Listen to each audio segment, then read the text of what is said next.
Comme tous les autres secteurs économiques, la filière laitière a subi un premier semestre tourmenté. La structuration de ses débouchés a été profondément modifiée pendant la période de confinement.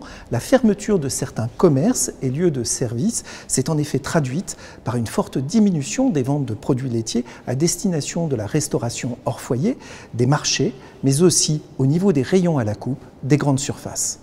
En revanche, les produits de première nécessité vendus en libre service dans la grande distribution ont connu une croissance soutenue de leur demande. Une scission très nette dans l'évolution des ventes s'est ainsi opérée entre les différentes familles de produits laitiers. Parmi les références gagnantes sur la période de confinement figurent notamment le beurre plaquette, la crème en petit conditionnement, les yaourts, le lait liquide, les fromages utilisés en cuisine, relativement bon marché ou modérés en termes de goût. En revanche, la demande globale a sensiblement baissé pour les fromages AOP, la mozzarella pizza ou les produits en grand format pour la restauration hors foyer. Ce différentiel de tendance apparaît de façon très nette dans l'évolution des fabrications françaises de produits laitiers du mois d'avril 2020. À titre d'exemple, la production de pâtes filées, pourtant très dynamique au cours des dernières années, affiche un recul de 25%. À l'inverse, le lait UHT, dont les fabrications reculent de façon structurelle depuis plus d'une décennie, présente une croissance significative sur le mois d'avril de 13%. Au cours des 4 derniers mois, les évolutions de prix des produits laitiers industriels ont connu deux phases distinctes. Tout d'abord, une baisse assez nette entre février et avril qui faisait craindre un possible recours à l'intervention, puis l'amorce d'une remontée à partir du mois de mai.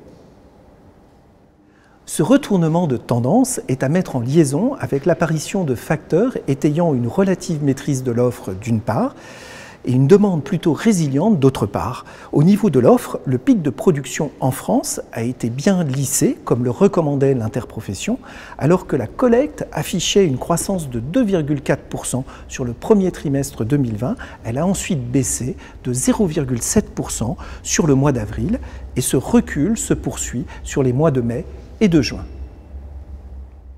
Au niveau de la demande, le commerce mondial s'est certes ralenti sur les premiers mois de 2020, mais ne s'est pas effondré pour autant.